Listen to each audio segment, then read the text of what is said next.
Good morning. Grace Spees here with the Farmers Branch Chamber of Commerce. We are the voice of business to government. Our objective is to continue to fight for our business community, especially small and medium-sized businesses, as we navigate these unprecedented times. Here in Dallas, the warning level was raised yesterday, so I'm here with House District 115 Representative candidate Karyn Brownlee to specifically talk about her campaign platform as it pertains to economic recovery, leadership, and other topics. Good morning, Karyn. Thank you for joining us today. Absolutely. Thanks for having me. How are you this morning? I'm great. I always look forward to talking with you, Grace. You're, as they call you, Amazing Grace. And it's always fun to talk with you. Well, thank you. I really appreciate that. So let's get right down to business. How's campaigning going right now? Obviously, early voting just started 2 days ago. What kinds of things have you been doing? How are you feeling at this point in the campaign process? Well, has it only been 2 days that we've had early voting? It seems like 2 months. It's been a busy time. We have people turning out to the polls like crazy, as you might imagine. I know you've seen the numbers, and it's been very busy here in Coppell, where I live. Lines wrapping around the building, and of course, the election clerks and judges are doing a great job of managing the election sites and making sure to have social distancing between people in line. So even out in the parking lot of town center out there, people are 6 feet apart. And I tell you, yesterday or Tuesday morning, rather, first thing at 7 o'clock, it was a rather odd feeling out there. It was just usually it's a little bit more jovial or something, but it's just very serious and everybody's being very careful. And that's a good thing. But it's wonderful to see that people are not afraid to go to the polls. They're wearing their masks, they're socially distancing, they're showing up because it's so important that people use their right to vote and take that seriously. I mean, we do have the freedom in this country to vote. Not every country has that freedom, but it's also a responsibility to vote. With freedom comes responsibility. And so it's wonderful to see people turn out and make their views heard. So as far as I'm going, I'm just going. I think I'm running on adrenaline a lot. We're just working really, really hard, and I have amazing volunteers and great support, and a lot of support just from within the community. I'm not your typical politician. I'm not backed by big money, and I'm okay with that because I really am not here to serve big money. I'm here to serve the people. And that's what drives me. I'm a public servant at heart. I was a public servant for, really my whole life, I think, off and on, but certainly the 18 years in public education where I served, and as a principal here at Coppell ISD for 11, 9 at the same campus. And so public service is just my heart. I love to do that. Solve problems, meet needs, try to make things better for people, love on people. It's just what I enjoy doing. So this is an extension of that. And I hope the campaign can move into actual public service, because campaigning is not necessarily public service. It's not my forte or my favorite part of it. I'm looking forward to getting through that necessary evil of campaigning in order to become an elected public servant. So I hope that comes about, and would love to have everybody's vote. Very good. Yeah, I'm sure your Fitbit step count is getting quite up there with all the door knocking you've been doing. Lots of meeting, lots of people, and meeting people in, amazing places. Had a great conversation yesterday with a young man at the post office, and who came up and knocked on my window and wanted to visit with me. So we had a good 15-minute conversation in the parking lot of the post office. You just never know where you're going to meet people, and I love to learn about people's lives and what they're doing with their lives. And he really values the opportunity that he has here to work hard and improve his life. And he takes that very seriously. And so it's great to visit with people and hear what makes them tick and what their values are. Good. Well, let's jump right to, your campaign platform. One of our favorite questions to ask here is the chamber is, and as you know, many of our business owners don't necessarily live in Farmers Branch. They may live somewhere in your respective district or outside of it. So they may or may not get to vote for you, but they are impacted by the decisions you make. what do you feel, how will you support the business community and economic recovery efforts through the next legislative session? Well, supporting the business community is really easy. I mean, it's a matter of just having good relationships with them. And I've enjoyed getting to know you and getting to know some of the people in the chamber. And I would look forward to continuing and expanding those relationships. As I've told teachers before, and I would tell business owners the same thing, is that I would love to have town halls on a regular basis. I don't know, realistically, having never served, I don't know what my schedule will afford. So I don't want to make too many promises that maybe I can't keep, but I really want to be intentional to have as much as possible, have some really good town hall opportunities for different groups of people to come and share their concerns. How else would a public servant know what's important to somebody if they're not listening, and setting up those opportunities? So I would like to do that, and certainly want to represent the businesses in the legislation that I would advocate for and vote for. And I stand for personal responsibility, as I mentioned a minute ago, and the freedom to work and innovation that we have in this country to actually create businesses. Small businesses thrive. We have wonderful businesses here, and especially in Farmers Branch. I've really come to love Farmers Branch. I'm a Coppellite for 21 years, but I really come to love Farmers Branch dearly. Carrollton too, and North Irving too. All of the whole area of the District 115 is just fabulous. But there are a lot of small businesses in Farmers Branch, and I've been really encouraged at the resiliency of some of the business owners. And not everybody has, survived. It's been really sad to see some businesses have to close. I would love to see if there's a way to bring some of those businesses back, and maybe help some of those that have lost their business, to try to help them get back into business once we're fully reopened. I would love to be able to do that. I'm concerned when laws are made that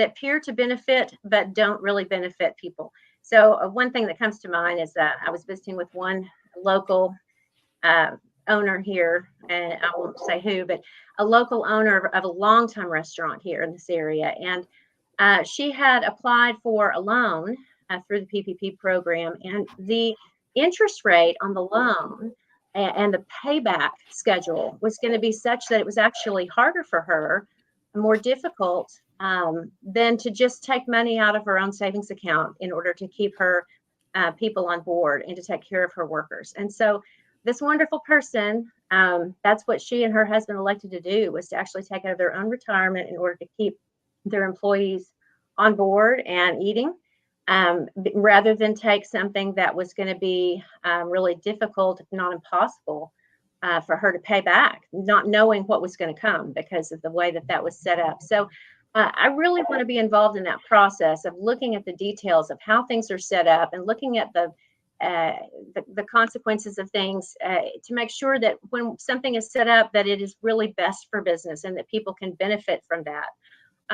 It's something that we need. If we don't have business in America, then we're in trouble, because that's what's made America so strong through the years, is the free market society that we live in.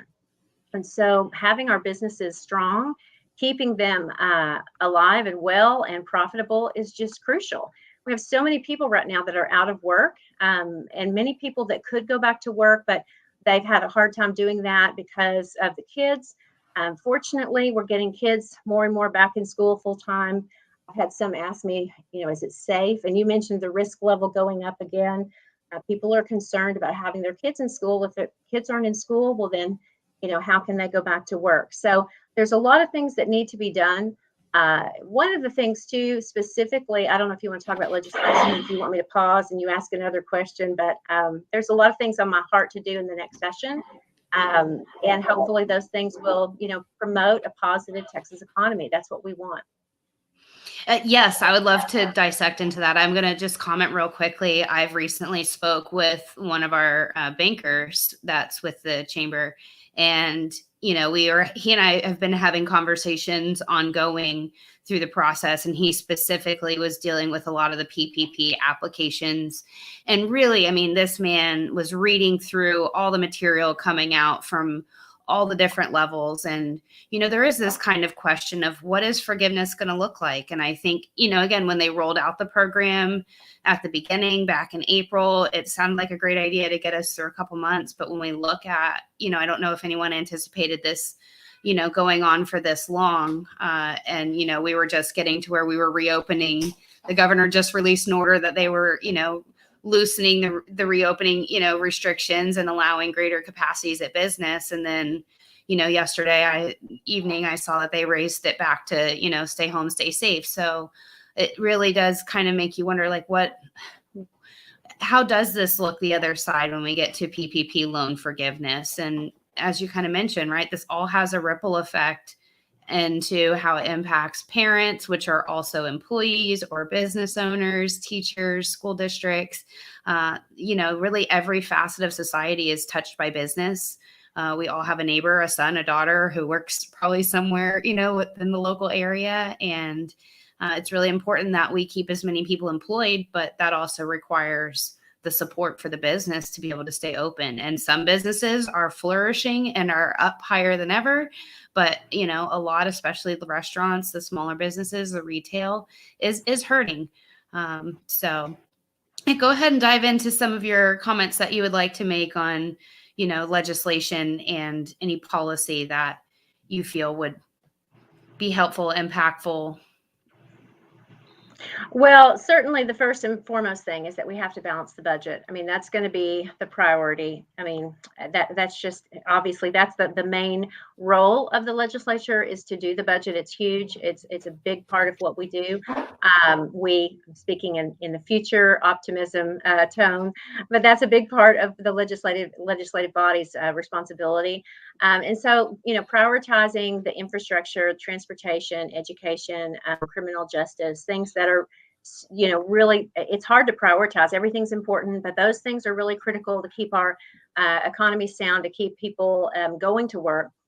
So there's certain things that are certainly very important. We need to look at how we can make ends meet.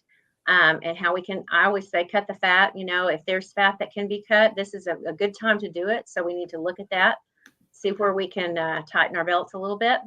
But one of the big things that's on my heart and has been since maybe March, a long time, is the idea of the emergency and disaster declarations and what's really written in our state law right now.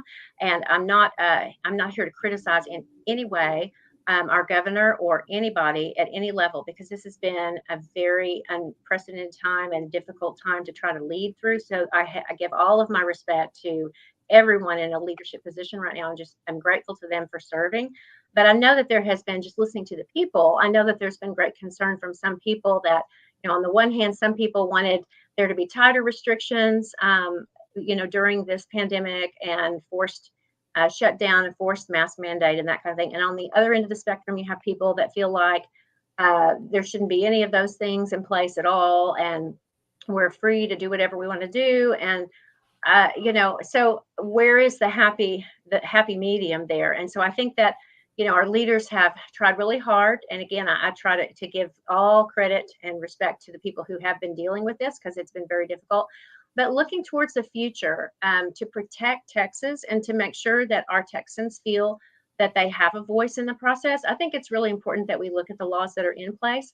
And we may need to have it written down that we call a special session after 30 days or 60 days in the future of a situation like this, so that the legislators come in and have that opportunity to be the voice of the people and to help make some of these decisions. Because there have been a lot of things that have been made, and the legislators are still working. They're still, doing committees and things. But as far as coming together and actually voting on things and representing the people with their vote, that has not happened during this time. And we've had an emergency now since March, as I said. So what's that? April, May, June, July, August, September. Right now we're in 7th month.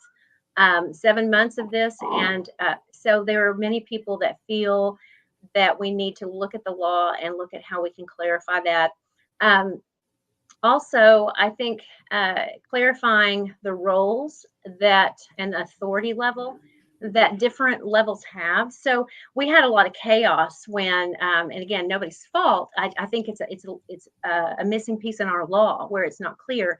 So we had the governor say one thing, we had our county judge say something else, and we had the mayors of the various towns saying different things. And here in District 115, we have quite a few mayors. So, there are a lot of different things that are going on and different mandates that are being said. You drive over into Tarrant County and it's different. You drive up into Collin County or Denton County and it's different. And so, what needs to be on the state level? What needs to be on the county level? Does anything need to be on the county level? Or does it need to be a difference between just the state and then whatever the governor says belongs to the mayors during a period of emergency power? And ultimately, it's the people's decision. And I think that we forget that a lot. We're a government of, by, and for the people. So it's not, whatever powers we have given to Governor Abbott or to Mayor Hutton Coppell or to Clay Jenkins, to anyone, those are powers that we have afforded them in the past. Now, we may not have even in our lifetime, but at some point, the people have written down or not written, failed to written down, but generally we have a lot of laws. So things have been written down and established, and the borders of their authority have been clarified in the law. And so the things that they operate under are written down and have been voted on. So it's a good time to look back at that and see how that can be improved and tightened up, because I have a feeling that moving forward in this day and age with the population growth and the technology that we have and these unfortunate, viruses and strange things that happen, we're going to have more of these kinds of things. I would hope that we don't, but we need to be prepared in case we do. And so if we do, then we want to make sure that our laws are very clear, that we have an established boundary, I think, for the legislators to come back together and vote in a special session, and also clarity on the roles of the different levels of government and who makes what decision. And so that they're not contradicting one another or they're not in conflict with one another. And people say, well, who do I listen to? And so it should be very clear for the benefit of the people. It's not a time to politic, to get into corners, to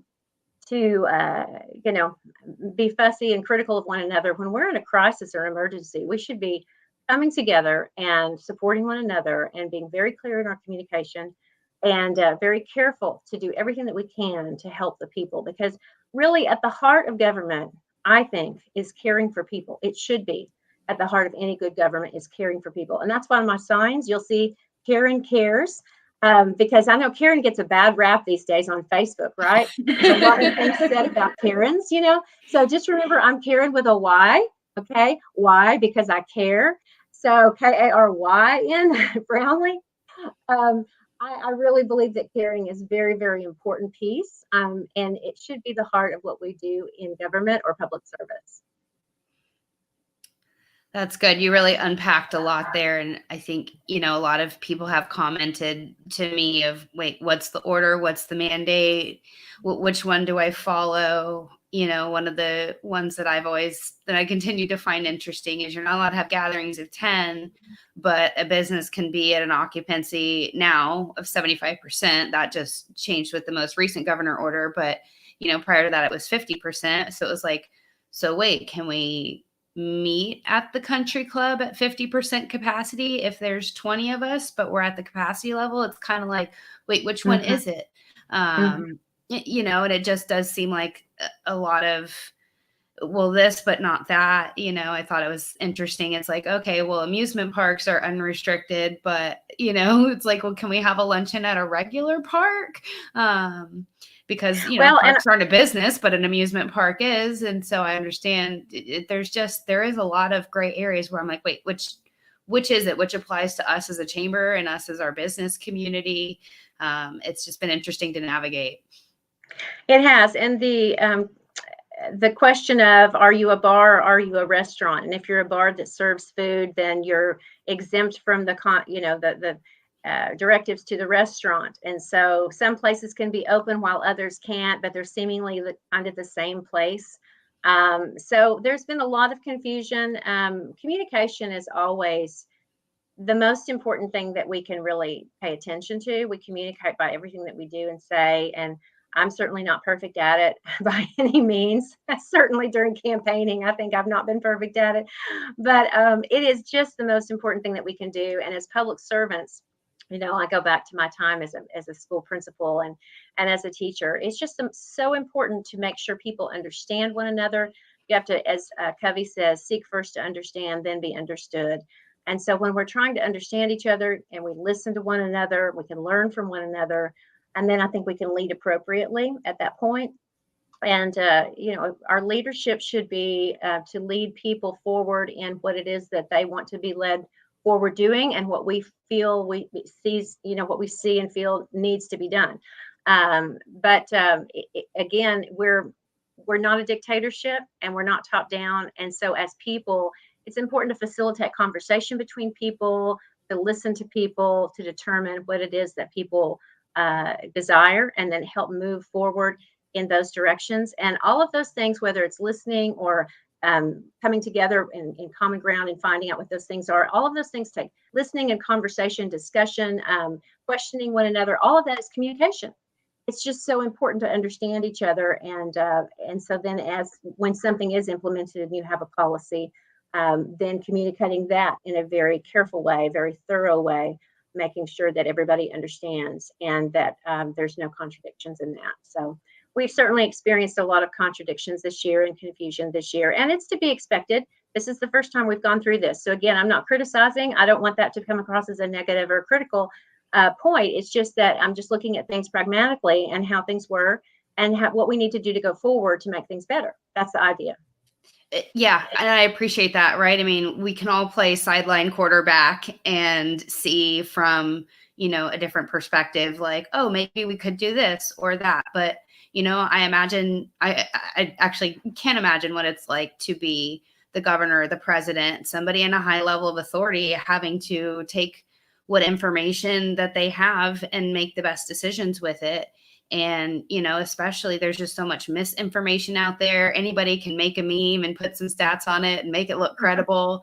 Right. And so I think, you really hit the nail on the head. It's a lot of one-on-one conversations and being thorough in the communication. I mean, I feel like this is probably my first, all of our first big rodeo in something like this, but, it seems for a while, politics have been pretty divisive for a while, for decades. But at the same time, I just am a believer that there has to be a path forward that is unifying, that does honor, the various people groups, the various points of views, and how do we come to, it's not just a happy medium and like a placating kind of way, but how do we really look at all the different aspects of the problems, the public safety and public health concerns that are very real, but also, the economic concerns. I feel like I see more people panhandling right now. I know I've sat with business owners who are between paying, their mortgage and paying their employees and them being able to pay their rent or mortgage. And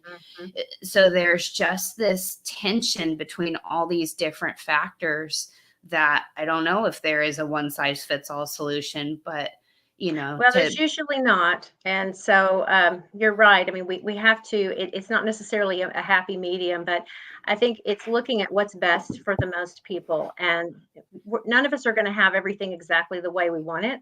And so there is a sense of, we have to come to consensus. And I think that's really important. As a leader, leadership doesn't operate in a vacuum, and good leaders have to build consensus with other people. They have to build relationships with other people. They have to learn how to work with other people. And it can be really hard sometimes when you have a lot of leaders in the same room, but it's important to do that and to try to find consensus, and to, as a legislative body, whether it's on the state level or the national level, to work across the aisle and not be resistant to that. We have, as you mentioned, the politicking and the divisiveness right now it's higher than ever. And we have a lot of divide between parties, and it's unfortunate. Although there are reasons, there are certain things that are very opposite between the two parties in certain areas and certain issues. But when it comes to serving the people, especially during time of emergency and disaster, it's really important at that time, especially to be together as much as possible to really try to find consensus and to find the best path forward to serve the most people. So I think that, looking at taking care of the government and clarifying some things, as I mentioned, looking at the law and making some clarity there. But I also think focusing on public education, I just have to say, that's so important to me, having been in public ed for 18 years. And when I say public ed, I don't necessarily mean public school districts, although I do mean public school districts. But it's whatever the public decides to do with their tax dollars that goes into the collective account to provide for the education of the next generation. We have agreed for many, many years that it's crucial that we provide for education for the next generation of Texans. And 94% of our students in Texas go to publicly funded schools. So our publicly funded schools right now include the traditional school district model that we grew up in. And then it also includes now the charter school model, because those are completely publicly funded. There's talk out there about potentially moving dollars towards other things. And I've been asked a lot of questions about that, of course. I just believe that, number one, it is the taxpayers' decision what we do. Right now, our Texas Constitution which was decided by the taxpayers and voted on, and has been amended many times. It says that we provide for public free schools. So that's what's been decided. So right now we provide free schooling for the public if they choose that. They could choose private schools, which promote the free market enterprise. They can choose to homeschool. There are things that they can choose. But we have these options right now with the traditional school district and the charter schools that they can choose. If the taxpayer wants to do something different with education money, then it may be that we need to look at having a statewide vote on an amendment to the Constitution to see if the money needs to be used in a different way. But currently, that's how I interpret it, that it says public free schools. And I know how important they are, because having spent 18 years in public ed as a teacher and then a principal, I mean, I could just tell you story after story of the lives that have been changed because of people who feel called to serve in public education, because it is a public service and they're not paid well enough. People who serve in public education, especially our teachers, are not paid well enough. We need more good teachers. It's just the most incredible profession. It's so rewarding and it's so important. It makes a humongous difference in the lives of children. How many people have we heard talk on TV, whether it's an athlete, a celebrity, a politician that's in office now in DC somewhere? We hear stories all the time of how their lives have been changed because of a public school teacher. And if it weren't for them, they wouldn't have had the hope, or they wouldn't have had the direction in order to know how to pursue what they pursued and what they have been able to achieve.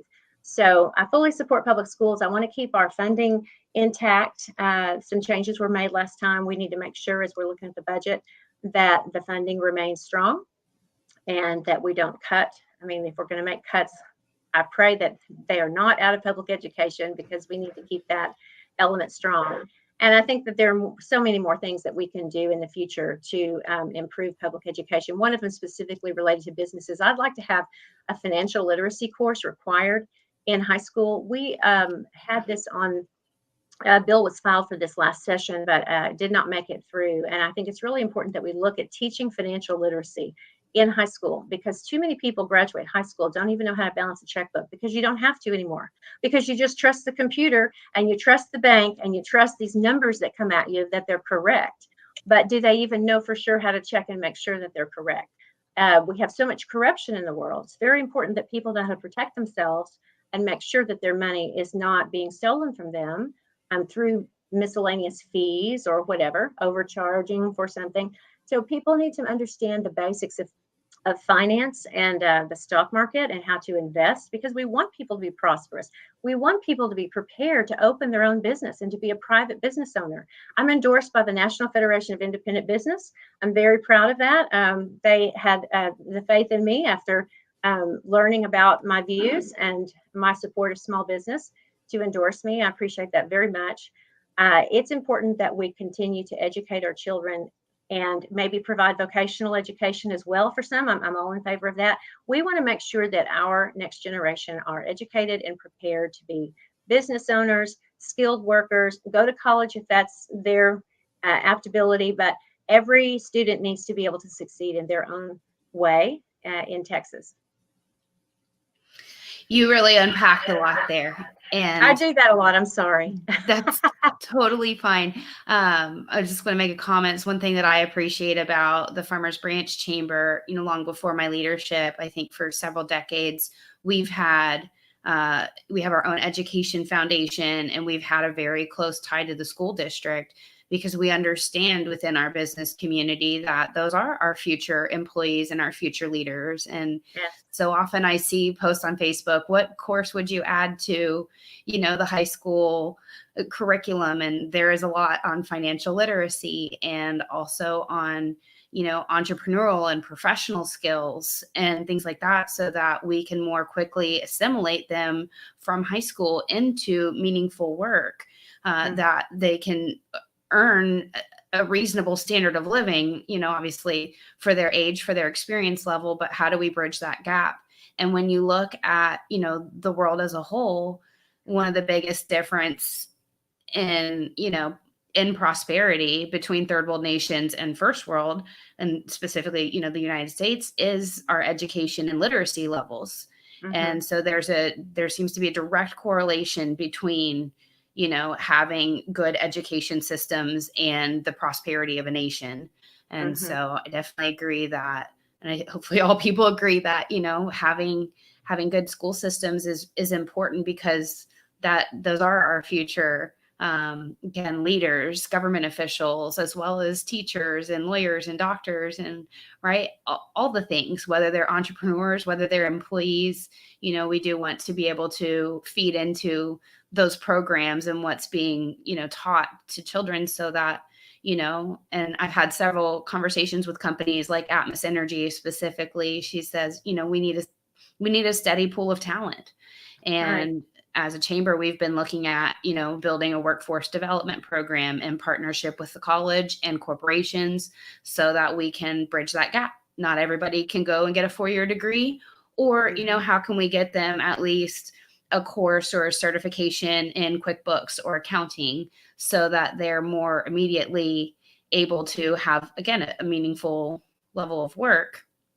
And then they can continue to take classes and kind of, ping pong back and forth between, getting education, but still being able to work, and not just, okay, here's 4 years, now you work, mm-hmm. and bringing those more into a place of parity. Because respectfully, I had the greatest, most fun humanities teacher at community college, but I'm not sure that I'm using anything from my humanities course, today. I think that's good to be well-rounded. My mom, is definitely an arts and culture kind of person, and sent me to a charter school that was, an art school where we did dance and visual arts, theater, music classes.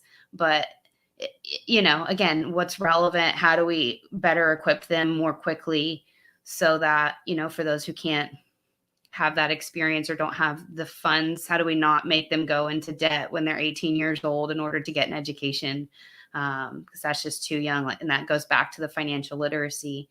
So there's just so many of these components that, again, are so integrated: our government, our school system, our business community. So that's definitely appreciated that those things are important to you, to any candidate, right?